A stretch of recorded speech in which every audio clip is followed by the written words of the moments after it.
ठाकुर जी विचलित हो रहे हैं कि कैसे जाऊं बरसाने किशोरी जी से मिलवे के काजे। तो ठाकुर जी ने सबरे अपने सखा बुलाए और सखान से कहने लगे, बोले भैया आज बरसाने जानो है श्री जी से मिलवे, पर ये सबरी सखी जो है कहा मेरे रूप को जाने मुझको मिलन ना देंगी, आज मैं रूप बदल के जाऊंगो। ग्वाल बाल बोले लाला कहाँ बन के जाएगो? बोले हमारे नंद गांव में ये आशीश्वर महादेव है, ऐसे ही बन के जाऊंगा मैं। तो सबरे ग्वाल बाल ठाकुर जी को महादेव के रूप में तैयार कर रहे हैं। आहा। तो कहते हैं बोले सबसे पहला श्रृंगार ठाकुर जी के ऐसे घुंघराले केश पकड़ करके और जटा बनाई, और जटा बना करके मधुमंगल बोलो लाला उनकी जटा में तो गंगा जी निकले, तेरी में तो कैसे निकलेंगी? बोले कछु तो कर। सो मधुमंगल मोतियों की लड़ लेकर के आया और ऐसी लड़ ठाकुर जी के जटा से यहां लगा करके नीचे की ओर छोड़ दी।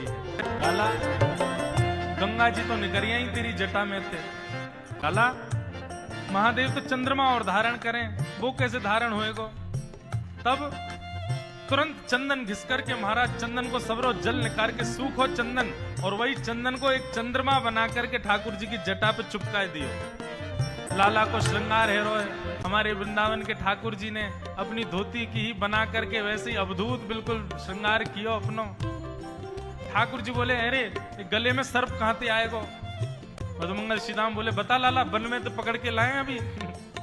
ठाकुर जी बोले मैं तो चित्र में हूं, देख लूं तो मुझको तो डर लगे आवे, गले में पहन के इसके जाऊंगो। बोले काम कर। बोले कहा? बोले गैयान के पामन को बांधवे की जो दोहनी है ना, जे गोवर और रज में सन के सर्प जैसी है, जय को पहना दे मेरे गले में। और ठाकुर जी ने गले में महाराज एक सुंदर दोहनी बांध ली, हाथ में दोहनी बांध ली, कमर में दोहनी बांध ली, बिल्कुल महादेव जैसे तैयार भये। बाल बाल बोले लाला महादेव तो भस्म लगामे, वो चिता की भस्म लगामे, अब भस्म कहां से लेके आमे तेरे काज? ठाकुर जी बोले तू मलियागिरी चंदन लगा दे, मैं वही को भस्म बना दूंगो। ठाकुर जी को पूरा श्रृंगार है गया, बिल्कुल महादेव जैसे लगन लगे।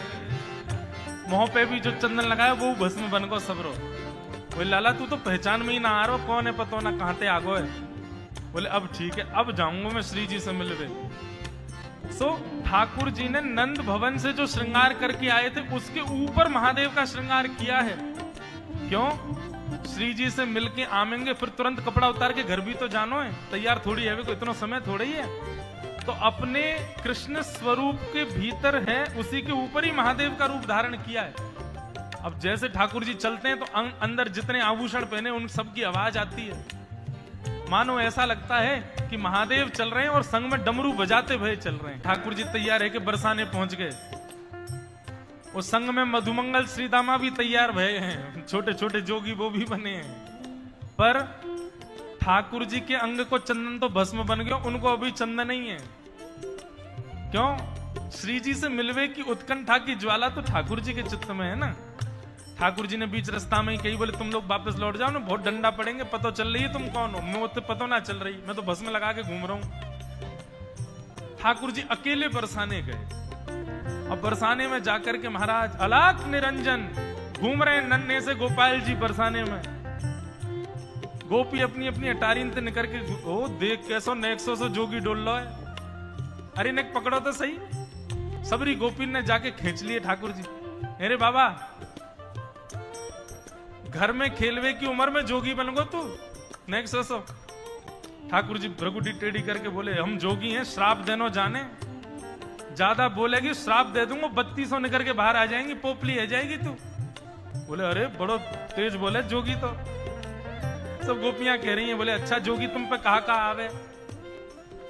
बोले हम जिसको देख लें उसको देख करके भविष्य में उसका ब्याह किससे होगा ये बता सकते हैं। बोले अच्छा तुम बता दोगे? बोले हाँ। अच्छा नहीं मेरा बता दो, मेरा ब्याह कौन से होगा?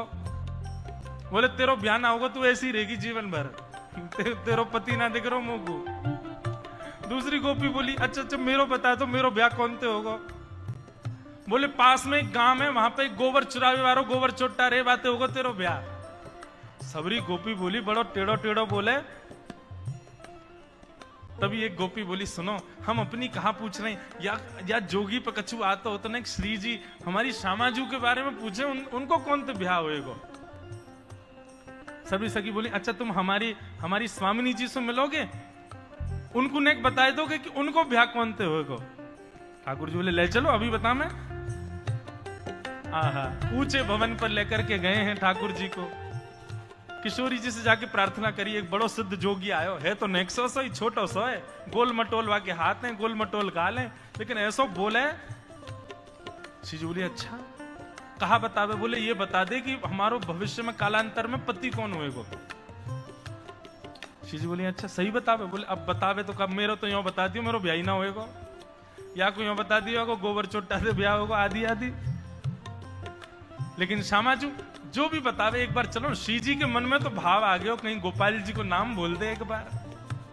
श्री जी तुरंत निकल के बाहर आई हैं। हाँ हाँ, श्री जी को जैसे ही देखा है, सकीन ने जाकर के बोली, बाबा जी हमारी स्वामिनी जी हैं, इनके बारे में बता, इनको ब्याह कौन ते होएगो। ठाकुर जी बोले, ओहो ये तो बड़े महलन की हैं, इनको नेक पास ते देखना पड़ेगा मुझको, नेक मुझ पास ले जाओ। सबरी गोपी बोली, दूर ते ही रहियो बाबा, ज्यादा उछले मत। बोले, नहीं देखो पतो करवानो तो पास ले जाओ, नहीं तो यहीं तो चलो जाऊंगा मैं। पास ले गए। बोले, नेक और पास ले जाओ। बोले, बाबा आप बस कर दे। बोले, ले तो जाओ तभी तो दिखेंगे, इनके रो कूपन से मुंह को पता चलेगी कि कौन है इनको। आप बिल्कुल समीप ले गए और जैसे ही दाहिने में आकर के ठाकुर जी खड़े भई, बाम अंग में श्री जी खड़ी भई, सोई धीमे से ठाकुर जी ने श्री जी के कंधा पे ही हाथ धर लियो। बोले, ए बाबा क्या करे। बोले, इनको भविष्य को कसम में ही हूं, मोते ही होएगा इनको ब्याह। ठाकुर जी बगल में जाके खड़े भई, ओहो महाराज। सखीन ने जैसी देखी, अरे या बाबा को बताएंगे अभी। सबरी डंडा लेके, झाड़ू लेकर के, चप्पल लेके, खड़ाऊ लेके सब भगी ठाकुर जी के पास। और जैसे ही जोगी के ऊपर आक्रमण करने लगी, सोई अपने तन की भस्म ऐसे हाथ में लेकर के, और ठाकुर जी ने एक फूंक मारी, ऐसी फूंक मारी सबरी गोपी मूर्छित है के गिर गई।